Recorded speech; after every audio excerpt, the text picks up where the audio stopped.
بسم اللہ الرحمن الرحیم۔ السلام علیکم۔ آج 1 جنوری بروز سوموار ہم بات کریں گے دو اہم ایشوز کے حوالے سے۔ سپریم کورٹ آف پاکستان کا ایک فیصلہ میں آپ کے سامنے رکھنے جا رہا ہوں۔ پاکستان تحریک انصاف کے کئی رہنماؤں کو جن کا نام 4تھ شیڈول میں تھا، اس 4تھ شیڈول میں نام ہونے کی وجہ سے ڈسکوالیفائی کیا گیا اور باقاعدہ طور پر ریٹرننگ افسران کی جانب سے فیصلوں میں لکھا گیا کہ چونکہ ان کا نام 4تھ شیڈول میں تھا، اس وجہ سے ان کو ہر صورت ان کے کاغذات نامزدگی ریجیکٹ ہونے چاہیے۔ دوسری جانب کچھ ہمارے پاکستان تحریک انصاف کے وہ بھی لوگ تھے جن کے کاغذات نامزدگی اس وجہ سے ان کو ریجیکٹ کیا گیا، جس میں یہ کہا گیا تھا کہ انہوں نے اپنے خلاف جو کرمنل کیسز تھے وہ ڈسکلوز نہیں کیے کہ ان کے خلاف کتنی FIRs تھی اور ان کے خلاف کتنے مقدمات تھے۔ آپ جانتے ہیں کہ پاکستان تحریک انصاف کی جو مین اسٹریم لیڈرشپ ہے، انہوں نے انتخابات سے پہلے تمام لوگوں نے اپنے جو مقدمات کی تفصیلات لینے کے لیے مختلف ہائی کورٹس سے رجوع کیا تھا، اور اس کا مقصد ہی یہی تھا کہ وہ اس کو دے سکیں گے متعلقہ جو اتھارٹیز ہیں یا ریٹرننگ افسر ہیں، ان کو اپنے کاغذات نامزدگی کے ساتھ وہ لگا سکیں گے اور ان کو بتا سکیں گے کہ اتنے مقدمات ہیں اور یہ سارے کے سارے ان کے خلاف کیسز تھے، چونکہ یہ ضروری ہوتا ہے۔ لیکن صرف اس بنیاد پر کارروائی نہیں ہو سکتی یا صرف اس بنیاد پر ان کو نااہل نہیں قرار دیا جا سکتا، اور یہ قانون بڑا کلیئر ہے۔ جیسا کہ آپ جانتے ہیں کہ آج سے پاکستان تحریک انصاف کے لوگوں نے اپنی اپیلیں دائر کرنا شروع کر دی ہیں۔ جو پہلا معاملہ تھا اشتہاری ہونے کا یا کرمنل کیس درج ہونے کا، وہ میں آپ کو کلیئر کر چکا ہوں کہ اشتہاری ہونا کوئی ایسی ڈسکوالیفیکیشن نہیں ہے، چونکہ آئین کے آرٹیکل 63 میں ڈسکوالیفیکیشن کے آرٹیکل میں کہیں نہیں لکھا کہ اگر کوئی ابسکانڈر ہوگا، اشتہاری ہوگا، تو صرف اس بنیاد پر اس کے کاغذات نامزدگی مسترد ہو سکتے ہیں۔ یہ جب اسحاق ڈار کے کاغذات نامزدگی ٹرائبونل سے منظور ہوئے تھے 2018 میں، مارچ 2018 میں، تو اس کے خلاف پاکستان پیپلز پارٹی کے نوابزادہ نواز شلی نے ایک درخواست دائر کی تھی لاہور ہائی کورٹ میں۔ یہ لاہور ہائی کورٹ کا 2 رکنی بینچ تھا، ڈویژن بینچ کے سامنے اسحاق ڈار کے خلاف یہ درخواست دائر کی گئی تھی۔ نوابزادہ نواز شلی جو پاکستان پیپلز پارٹی کے تھے، انہوں نے کہا تھا کہ اسحاق ڈار مقدمات میں اشتہاری ہیں، ایک اشتہاری شخص انتخابات میں حصہ لینے کا اہل نہیں ہے، اسحاق ڈار کو انتخابات میں حصہ لینے کی اجازت کا حکم نامہ کالعدم قرار دیا جائے۔ جو ان کو انتخابات میں اجازت ملی تھی، اب وہ تو اشتہاری تھے، اور صرف سول گراؤنڈ پر یہ درخواست دائر کی گئی تھی کہ چونکہ وہ اشتہاری ہے، اس وجہ سے ان کے کاغذات نامزدگی مسترد کیے جائیں۔ لاہور ہائی کورٹ کے ڈویژن بینچ نے مشترکہ طور پر جو نوابزادہ نواز شلی تھے، ان کی درخواست کو خارج کرتے ہوئے اسحاق ڈار کو انتخابات لڑنے کی اجازت دی تھی۔ تو یہ معاملہ بالکل کلیئر ہے اور ہماری عدالتیں اس کے اوپر اپنا مائنڈ کلیئر کر چکی ہیں۔ اب کوئی نئی جورسپروڈنس نہیں لکھی جا سکتی، اور اہم بات یہ ہے کہ جو ٹرائبونل ہے، چونکہ ٹرائبونل میں جو کیس جاتا ہے وہ سنگل بینچ ہوتا ہے، اور وہ ہائی کورٹ کا جج نہیں ہوتا، وہ ٹرائبونل کا جج ہوتا ہے، اس کی وہ اہمیت نہیں ہوتی جو ہائی کورٹ کے جج کی ہے۔ لیکن جب اس کے سامنے ہائی کورٹ کے ڈویژن بینچ کی یا ہائی کورٹ کے سنگل بینچ کی ججمنٹ رکھی جائے تو وہ پابند ہے بطور جج ٹرائبونل کہ وہ اس کے مطابق فیصلہ کرے۔ تو اس وجہ سے اسحاق ڈار کا جو کیس ہے وہ بڑا کلیئر ہے، جو میں نے آپ کے سامنے رکھا۔ اب ہم آ جاتے ہیں جب FIR کا درج ہونا یا FIR میں اشتہاری ہونا، اس بنیاد پر کوئی نااہل نہیں ہو سکتا۔ یہ پوائنٹ قانونی نقطہ آپ کو کلیئر ہو گیا، تو اب اگلے پہ چلتے ہیں کہ کیا کسی نے اگر کسی کے خلاف کوئی 10 مقدمات تھے اور وہ 8 مقدمات بتائے، 2 مقدمات کا ان کو خود نہیں پتا تھا، جیسے تھوک کے حساب سے مقدمات درج ہوئے ہیں اس پچھلے پورے عرصے میں، اس کو خود نہیں پتا تھا اپنے خلاف درج مقدمات کا، تو وہ کارروائی نہ کر سکا، تو اس پر کیا ہمارا قانون کیا کہتا ہے، اور کیا اس بنیاد پر کسی بندے کو جو ہے وہ عہدے سے ہٹایا جا سکتا ہے؟ PLD 2018 ہے، پیج ہے 788، لاہور ہائی کورٹ کا یہ فیصلہ ہے، اور یہی view Supreme Court of Pakistan بھی دے چکی ہے 2018 میں، PLD 2018 سپریم کورٹ 265، جس میں یہ کہا گیا کہ جی صرف اس ایشو کی بنیاد پر the only issue is the non disclosure of the pending criminal cases in the affidavit before the returning officer and whether such non disclosure would be construed as concealment of material particulars we in the backdrop of these facts are the consider view that the non-disclosure of the fact with otherwise if disclosed could not debar the petitioner from contesting the election. اگر اس نے کوئی ایسا fact جو disclose نہیں کیا اور صرف اس بنیاد پر کہ اس نے چونکہ یہ فیکٹ ڈسکلوز نہیں کیا، اس بنیاد پر اس کے جو کاغذات نامزدگی ہیں وہ مسترد نہیں ہو سکتے۔ تو بڑا واضح کہہ دیا کہ naan disclosure of a fact, کہ کسی ڈسکلوجر کا کسی ایسے حقائق کو ڈسکلوز نہ کرنا، بیان نہ کرنا، a fact which otherwise if disclosed، اگر وہ ڈسکلوز کر دیتا could not debar the candidate from contesting the election، کہ اگر ایک بندہ جس نے اپنے مقدمات کی تفصیلات نہیں دیں اور صرف اس بنیاد پر اس کو ڈسکوالیفائی نہیں کیا جا سکتا، چونکہ اگر وہ اپنے مقدمات کا لکھ بھی دیتا تو پھر بھی یا تو ایک بندہ کوئی ایسا جھوٹ چھپاتا ہے، ایسی غلطی چھپاتا ہے کہ جس کو چھپانے سے کہ وہ ڈسکوالیفائی ہو جائے گا، تو پھر تو الگ بات ہے۔ جب صرف مقدمات کا درج ہونا وہ کسی کو ڈسکوالیفائی نہیں کرتا، تو اس کا مطلب یہ ہوا کہ اگر وہ لکھ بھی دیتا، وہ اس کو ڈسکلوز کر بھی دیتا، تو پھر بھی وہ الیکشن لڑنے کے اہل تھا، تو اس وجہ سے وہ اب بھی انتخابات لڑنے کے اہل ہے اور اس کے خلاف ایسی کوئی کارروائی نہیں ہو سکتی۔ Naan disclosure of a fact which otherwise if disclosed could not debar the candidate from contesting the election، PLD 2018 اور پیج 788 ہے۔ اور خواجہ آصف اقامہ کیس میں بھی سپریم کورٹ آف پاکستان نے 2017 میں یہی ویو لیا تھا اور سپریم کورٹ آف پاکستان کی جانب سے یہی کہا گیا تھا۔ اب یہ تو معاملہ آ گیا کہ اگر کوئی بندہ کسی کے خلاف کوئی مقدمہ درج ہے اور وہ مقدمہ درج کو اپنے جو کاغذات نامزدگی اس میں ڈسکلوز نہیں کر سکتا،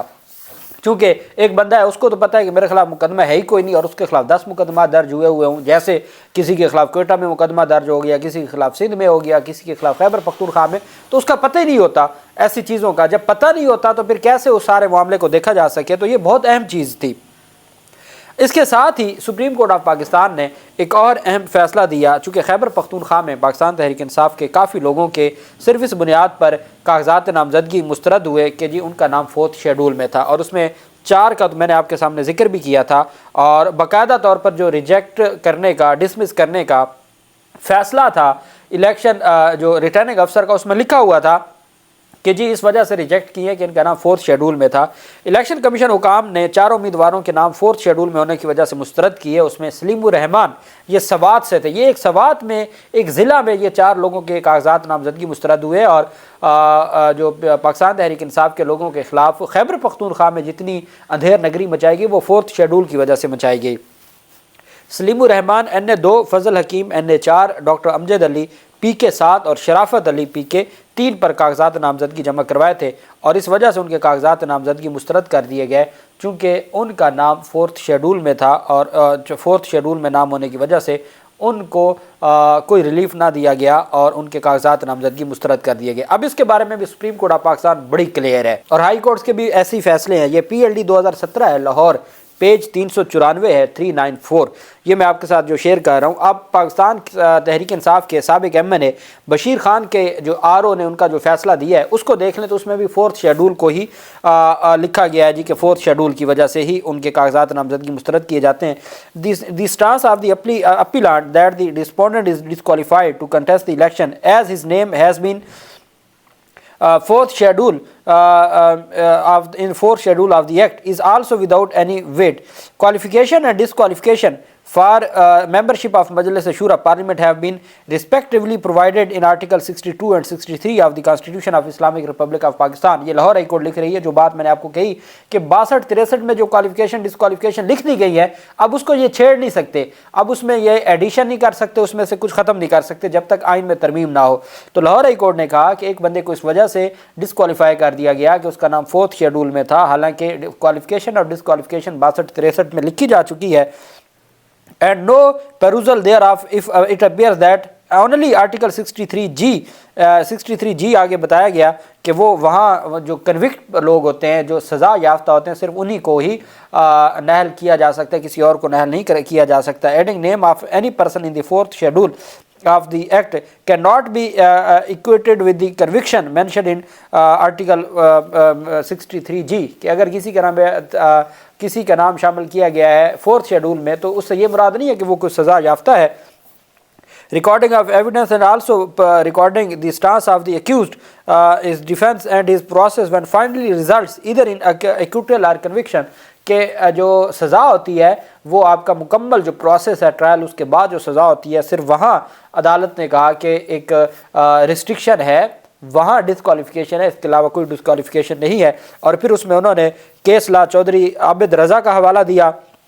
PLD 2008 لاہور 200 کا، اور اس کے علاوہ باقی جو آرٹیکلز کا حوالہ دیتے ہوئے لاہور ہائی کورٹ نے یہ قرار دیا کہ ان ساری چیزوں کو اور ان سارے معاملات پہ اگر کسی کا نام 4 شیڈول میں ہے تو چونکہ 62-63 میں نے آپ کو کہا کہ 62-63 میں نہ اشتہاری کو ڈسکوالیفائی کیا گیا ہے، نہ مقدمات درج ہونے والے کو، نہ مفرور کو، اور نہ ہی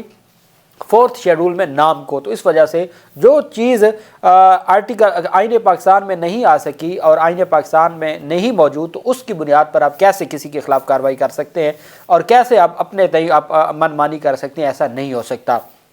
آج سے اپیلیں دائر ہونا شروع ہو گئی ہیں، اور اپیلیں دائر ہونے کے ساتھ ہی میں نے آپ کو رات ہی بتایا تھا لاہور ہائی کورٹ کے 9 ججز ہیں، اسی طریقے سے 5 ججز پشاور ہائی کورٹ کے ہیں، 6 ججز سندھ ہائی کورٹ کے ہیں۔ تو یہ ساری تفصیل میں نے آپ کو رات اپنے ویلاگ میں بتا چکا ہوں کہ کس ہائی کورٹ کا کون سا جج ہے، کس علاقے کے وہ کاغذات نامزدگی مسترد یا منظوری کے خلاف اپیلوں کو سنے گا۔ اب جب ججز بن گئے اور یہ جو پہلے 3 دن ہیں یہ اپیلیں دائر کرنے کے ہیں، پاکستان تحریک انصاف کے لوگوں کو اپیل دائر کرنے کی اجازت نہیں دی جا رہی۔ اب چونکہ کچھ ایسے امیدوار بھی ہیں جن کو ریٹرننگ افسران کی جانب سے آرڈر کی کاپی نہیں دی جا رہی، جو انہوں نے مسترد کی ہیں کاغذات نامزدگی، وہ آرڈر کی کاپی نہیں دے رہے، تو ان کے لیے میرا یہ پیغام اور گزارش ہے کہ اگر آپ کے کاغذات نامزدگی مسترد ہو گئے ہیں اور RO آپ کو مسترد ہونے کی وجوہات یا جو فیصلہ وہ تحریری طور پر یا مصدقہ کاپی نہیں دے رہا، جیسا شیخ رشید نے بھی صبح سویرے ایک پیغام دیا ہے، ویڈیو پیغام، تو آپ RO کو ایک درخواست جمع کروا کر تحریری فیصلہ، اعتراضات اور کاغذات نامزدگی جو آپ نے جمع کروائے ان کی سرٹیفائڈ کاپی کا مطالبہ کریں، اور درخواست کی فوٹو کاپی پر درخواست وصول کروانے کی تصدیق حاصل کریں۔ آپ درخواست جمع کروائیں جی کہ مجھے یہ ڈاکومنٹس مصدقہ کاپیاں دیں، اور فوٹو کاپی پر آپ RO آفس سے ڈائری نمبر لے لیں کہ جی میں نے یہ درخواست یہاں پہ دائر کی ہے۔ RO کے جواب نہ دینے کی صورت میں بغیر مزید وقت ضائع کیے RO کی جاری کردہ منظور شدہ جو امیدواروں کی لسٹ ہے جس میں آپ کا نام شائع نہیں کیا گیا، اور اپنی درخواست کی فوٹو کاپی کو جواز بنا کر آپ ڈائریکٹلی الیکشن ٹرائبونل میں فوری اپیل دائر کر دیں۔ اس کے بعد کاغذ دیے جاتے رہیں گے، دستاویزات جمع کروانے کی اجازت مل جاتی ہے، لیکن آپ سب سے پہلے ایک درخواست ان کو دیں، انہیں کہیں جی یہ کاغذ مجھے چاہیے، یہ ڈاکومنٹس، اس میں تحریری فیصلہ، اعتراضات اور آپ کے جو کاغذات نامزدگی میں جو آپ نے ڈاکومنٹس دیے تھے وہ سارے مصدقہ کاپی اس کی مانگیں۔ اگر مل جائے تو آج ہی آپ اپیلیں دائر کر دیں، نہیں ملتا تو آپ انتظار نہ کریں، آپ فوٹو کاپی اپلیکیشن دیں، اس اپلیکیشن پر جو اپلیکیشن کی فوٹو کاپی ہے اس پہ آپ ریسیونگ لیں، اور ساتھ جو لسٹ جاری کی گئی ہے کامیاب یا جن کے ڈاکومنٹس منظور ہوئے ہیں وہ جو لسٹ آپ کو نیٹ پر بھی اویلیبل ہے، تو اس لسٹ کو ساتھ لگا کے اور اپنی جو درخواست کی کاپی ہے وہ لگا کے آپ ٹرائبونل میں اپیل دائر کر دیں، اور آپ اپنا وقت ضائع نہ کریں، کیونکہ وہ چاہتے یہ ہیں کہ آپ کا وقت ضائع ہو اور آپ 3 دن میں اپیلیں دائر نہ کر سکیں۔ تو اس کے بعد بھی دستاویزات جمع ہو سکتی ہیں، جمع کروائی جا سکتی ہیں۔ اللہ پاک پاکستان کا حامی و ناصر ہو۔ بہت شکریہ۔ اللہ حافظ۔ پاکستان زندہ باد۔